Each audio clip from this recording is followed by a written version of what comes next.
ক্ষমতার ১ বছর পূর্ণ করল অন্তর্বর্তীকালীন সরকার। গণঅভ্যুত্থানের বিভিন্ন পক্ষের আইন নিজের হাতে তুলে নেওয়া আর লুট হওয়া অর্থনীতিকে চাঙ্গা করা, মোটা দাগে এই দুয়ে টিম ইউনূসের সাফল্য দেখছেন বিশ্লেষক। আর প্রধান উপদেষ্টার কার্যালয় বলছে, শেষটা ভালো করে, অর্থাৎ একটি অবাধ, সুষ্ঠু, নিরপেক্ষ নির্বাচন করে বিদায় নেবেন তারা। বিস্তারিত মোহন ইসলামের প্রতিবেদনে।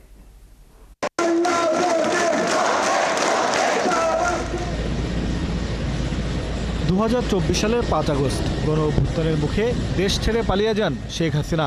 তারপরের ৩ দিন সরকারবিহীন বাংলাদেশ।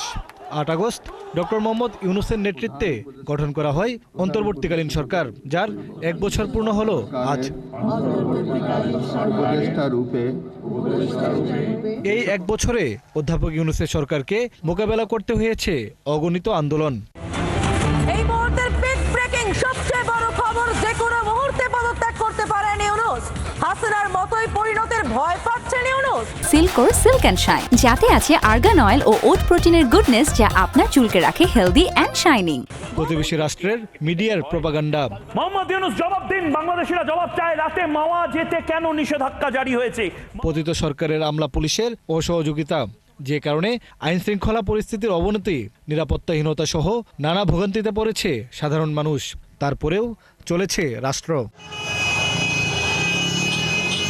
আবার অভ্যুত্থানের পর কিছু পক্ষের বিশৃঙ্খল আচরণ, মব সন্ত্রাসের নামে সরকারের বাইরে জনপ্রিয় সিদ্ধান্তের বাস্তবায়ন, সেই সুযোগে অপরাধী গোষ্ঠীর আখের গোছানো।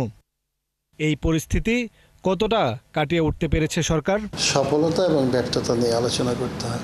অভ্যুত্থান কিংবা বিপ্লবের পর কি হয়, এ নিয়ে গবেষণা করেছেন এই শিক্ষক। তার চোখে ধরা পড়েছে ডক্টর ইউনূস প্রথম ধাক্কা কতটা সামলেছেন। উনি তো সাধারণত গ্রামীণ ব্যাংক চালিয়েছেন, এনজিওর নেতৃত্ব দিয়েছেন। আর ওইখানে এনজিও মানে এক ব্যক্তি কেন্দ্রিক, তারই সিদ্ধান্ত ও সবার মাধ্যমে আনলেন এমনভাবে যে তার সিদ্ধান্তটাই বাস্তবায়িত হলো। এই ম্যানেজারিয়াল ডিক্টেটরশিপ বলা হয় এটাকে। তো উনি এখানে তো উনি সবেধন নীলমণি। এখানে সম্প্রতি যুক্তরাষ্ট্রের শুল্ক ঝড় সামলেছে টিম ইউনূস। একই সাথে লুট হওয়া অর্থনীতিতে প্রাণ দিয়েছে অন্তর্বর্তী সরকার। এসবকে ইতিবাচক বলে মনে করেন তিনি।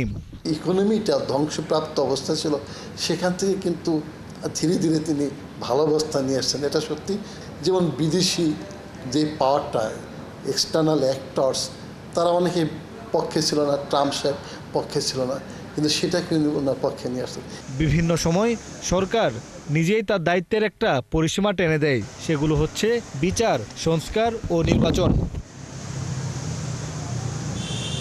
আন্তর্জাতিক অপরাধ ট্রাইব্যুনালে জুলাই মানবতা বিরোধী অপরাধের বিচার দৃশ্যমান হচ্ছে। জাতির সামনে উপস্থাপন করা হয়েছে ঘোষণাপত্রও। আর মূল সংস্কার নিয়ে বেশ অগ্রগতিও আছে। শিগগিরই জুলাই সনদের মাধ্যমে তা চূড়ান্ত হতে পারে। কায়েম করে এবং মত প্রকাশ ও বিচার বিভাগের স্বাধীনতা হরণ করে। প্রধান উপদেষ্টার কার্যালয় মনে করে, স্থিতিশীলতা আনাই তাদের বড় সাফল্য।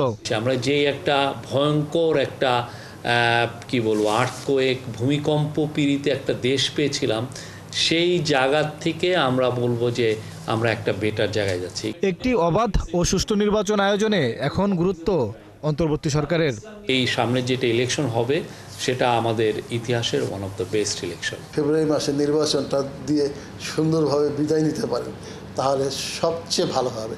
অর্থাৎ শেষ ভালো যার, সব ভালো তার। সেদিকেই তাকিয়ে আছে সবাই। মোহন ইসলাম, ৭১, ঢাকা।